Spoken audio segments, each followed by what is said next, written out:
Hello, everyone. Again, this is Dr. Angela Natoli with the Chiropractic and Functional Neurology Center. Today, I am lucky enough to be joined by Dr. Rebecca Weidner. She is a chiropractor in Spring Green, Wisconsin, and she has a community-centered practice. She's passionate about helping people live healthier lives and promotes the chiropractic lifestyle. And she's going to be here today to show us her top 5 factors of health. So with that, hello, Dr. Rebecca. How are you? I'm doing great, Dr. Angela. Thanks for having me. Absolutely. So let's get right into it. Why don't we first talk about what is a chiropractic lifestyle?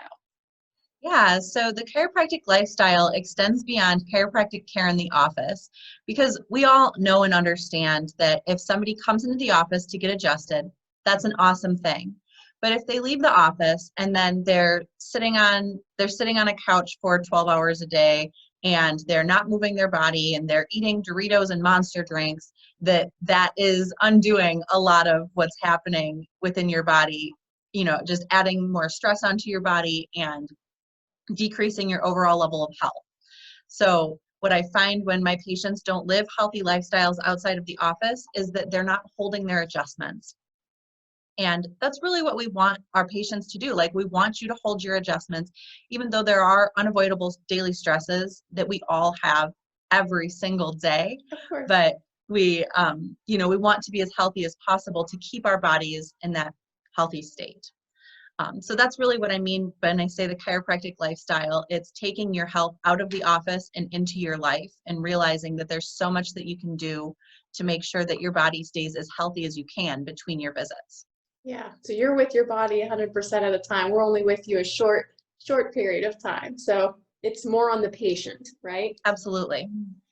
So you have a really cool little handout that you've been talking to your patients about, and I would like to now share it with my patients. So you're calling it the 5 factors of health. So can you give us some insight on what that is?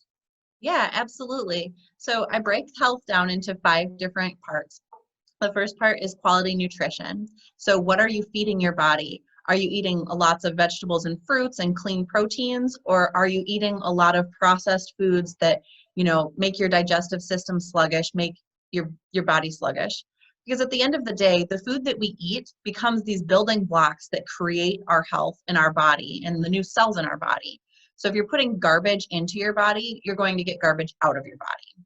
Absolutely. Um, and then the second factor is quality rest.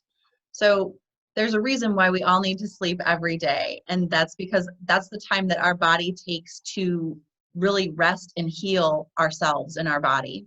And so what my rule of thumb with rest is that you should be getting enough rest that you wake up feeling rested, but not tired. And if you are waking up and you're constantly feeling tired, then you should probably assess, what your sleeping habits are. A couple of the biggest things that I see and that I talk to my patients about are making sure that you're minimizing blue light prior to going to sleep at night, because that blue light just turns our brains on and they think it's noonday.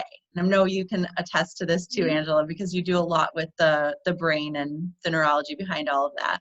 But it just makes us think that it's noon when it's 9 o'clock at night and it's dark and we should be winding our brains down for sleep. And my other tip with sleep is to sleep in a completely dark room. I know a lot of people have TVs in their bedroom, and even that little light that's at the bottom of the TV, that can create a huge glow in your room that you're not even aware of and can really keep your brain up at night too.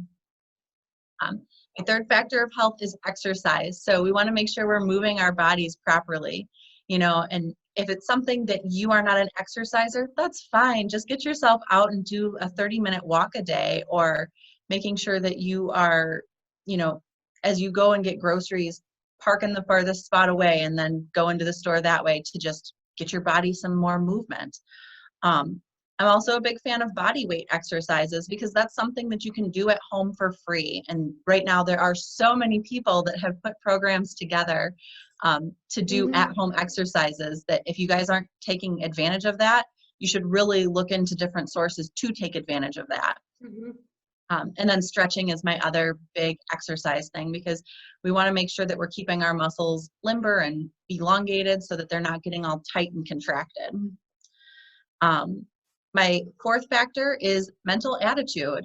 I find that people's attitude makes a huge difference with how I see their spines show up. Yeah. And you're nodding in agreement, so I know you see that too, Dr. Angela. It's true. One of the biggest things that we can do to change our mental attitude around is by doing 5 minutes of gratitude every day.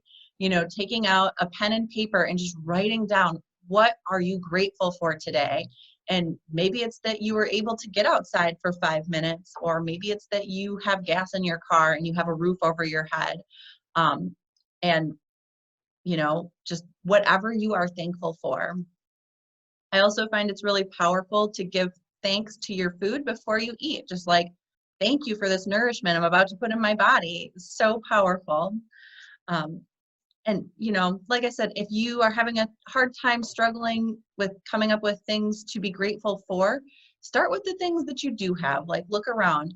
Do you have a good relationship in your life? Do you have a car that you can drive? Do you have legs that you can walk on? Do you have means of, you know, do you have, like, what do you have? Absolutely. And be grateful for that. And then my fifth factor is a good functioning nervous system. So that is like the end all be all, because that controls everything in your body. So how well is your nerve system functioning? Well, you can assess your 3 areas of stress. There's physical, chemical, and mental emotional. And then try and figure out, where's your body overwhelmed? And I know for so many people, and this was true even before the last month or so, so many people, their primary stress is actually mental emotional, because we put ourselves into this state of like stress and this pressure, and we put all of this on ourselves, and it really starts to take a toll on our physical health. Every single thought that we have creates a biochemical reaction in our body, and it's body-wide. It's not just confined to the brain. So any area that your body feels overwhelmed in, kind of do an assessment. Where do I feel overwhelmed? What can I change? And then start to troubleshoot. How can you mitigate some of these stresses in your lives? And of course, my biggest thing is, when was your last chiropractic adjustment? Because chiropractic adjustments tune up that nerve system, get that power going from brain to body and from body back to brain, so that your whole body and life and self can function to its highest. Yeah. Those are my 5 factors of health. Yeah. I think that's fantastic for people to know, because it's true. When they go home and when they do different things, all of that, you know, they're with themselves all day long. So taking that responsibility, and right now everyone has a lot of extra time. So kind of reevaluating where you are and figuring out where you can make improvements. One of the things you can write on your gratitude list is given the gift of time right now. So I think it's a good thing. Okay, so Dr. Rebecca's 5 factors of health include quality nutrition, quality rest, exercise, attitude, and nervous system function. If you have any questions or comments, please leave them below this video, and we are happy to answer them. Thank you, everyone, and have a great day.